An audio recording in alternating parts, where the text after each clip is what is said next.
প্রিয় শিক্ষার্থী বন্ধুরা, তোমরা সকলে কেমন আছো? আশা করি তোমরা সকলেই ভালো আছো। আজকে আমি তোমাদের মাধ্যমিকের 2026-এর তোমাদের যে টেস্ট এবং ফাইনাল পরীক্ষাটি হবে তার সাজেশন দেব। তো চলো সম্পাদ্য সাজেশন দেবো আজকে, ঠিক আছে? আজকে আমি তোমাদের যে অধ্যায়টা থেকে সম্পাদ্য বলে দেবো, সেই অধ্যায়টা থেকে তোমরা একটা সম্পাদ্য পাবে, সেই একটাই তোমরা করলে 5 নাম্বার পাবে। তাই তোমরা ভিডিওটি কেউ স্কিপ করবে না, প্রথম থেকে শেষ পর্যন্ত দেখতে থাকো, ঠিক আছে? কারণ তোমরা এখান থেকে হুবহু 100% কমন পাবে। দেখো, সম্পাদ্য 2026 অধ্যায় দেখো, প্রথমে দেখিয়ে দিই কোন কোন অধ্যায়গুলো তোমাদের এবারে পরীক্ষাতে আসবে, ঠিক আছে? দেখো, অধ্যায় নাম্বার 11, 17 আর 21 অধ্যায়, ঠিক আছে?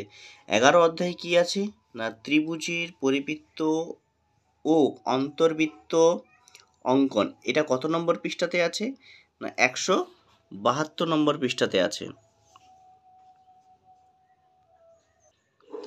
এরপরে দেখো, অধ্যায় 17 না, বৃত্তের স্পর্শক অঙ্কন করো। এটা কত নম্বর পেজ না, 229 নম্বর পেজে আছে, ঠিক আছে? তারপরে দেখো নেক্সট 21 নম্বর অধ্যায়, এটা মধ্য সমানুপাতি নির্ণয় করতে বলেছে। এটা দেখো 278 নম্বর পৃষ্ঠাতে আছে। তো এই তিনটে অধ্যায় থেকে তোমাদের সম্পাদ্য এবারে টেস্ট এবং ফাইনাল পরীক্ষাতে আসবে।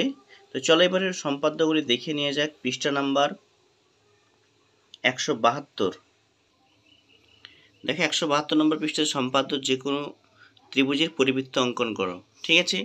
2026 এটা এই পরিবৃত্ত অঙ্কন করতে বলে। তো এই সমস্ত পরিবৃত্তগুলোতে তোমরা এই অঙ্কন প্রণালী কিন্তু প্রয়োজন হয় না, ঠিক আছে?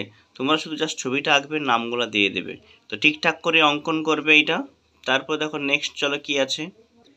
তো বৃত্তের স্পর্শক অঙ্কন, তো এখানে তোমরা 230 নম্বর পৃষ্ঠায় দেখো ছবিটা দেখতে পাচ্ছ, একটা সম্পাদ্য দিয়ে আছে একদম ইজিলি, এটা খুব সহজ। আরেকটা আছে দেখো তার পরবর্তী পৃষ্ঠাতে 231 নম্বর পৃষ্ঠায় এই যে ছবিটা আছে। তো এগুলো তোমরা একটু ভালো করে দেখে রাখবে, তোমরা এখান থেকে 100% কমন পেয়ে যাবে। তো চলো নেক্সট কি আছে। তারপর দেখো মধ্য সমানুপাতি নির্ণয় করি, ঠিক আছে? এই অধ্যায় থেকে যে মধ্য সমানুপাতি নির্ণয় করা, এই অঙ্কগুলো খুব সহজ আছে, তোমরা অবশ্যই ভালো করে প্র্যাকটিস করবে। তো এই ছিল তোমাদের আজকের সাজেশন। তোমরা আশা করি এখান থেকে হুবহু কমন পাবে। এবারে দেখে নিই যে কোন অধ্যায় দুটি বেশি ইম্পর্টেন্ট, আমি সে দুটো দেখিয়েছি, তোমরা দেখে নাও। তারপরে দেখো এখানে কি বলছে না, বৃত্তের স্পর্শক অঙ্কন করো 229 নম্বর পৃষ্ঠাতে। তো এইখানে 17 দাগের অধ্যায়, যে এই অধ্যায়টি খুব গুরুত্বপূর্ণ। আর মধ্য সমানুপাতি নির্ণয় করো 278 পৃষ্ঠায়। তো এইখানেও এই অধ্যায়টি খুব গুরুত্বপূর্ণ। তার মধ্যে তোমরা যদি বৃত্তের স্পর্শক অঙ্কন করো 229 নম্বর পৃষ্ঠাতে, তো এই পৃষ্ঠা 17 নম্বর অধ্যায়, এটা ভালো করে প্র্যাকটিস করলে তোমরা এখান থেকে 5-এর 5, 100% 5-এর 5 পাবে। তোমরা অবশ্যই ভালো করে প্র্যাকটিস করবে। তো যদি ভিডিওটি ভালো লাগে অবশ্যই বন্ধুদের মধ্যে শেয়ার করে, লাইক করো। চ্যানেলে নতুন হলে চ্যানেলটি সাবস্ক্রাইব করে পাশে দেখো, নোটিফিকেশনটি অন করে রাখো, যাতে করে এই ধরনের ভিডিও যখনই আপলোড করবো তোমাদের কাছে সবার আগে নোটিফিকেশন পৌঁছে যায়।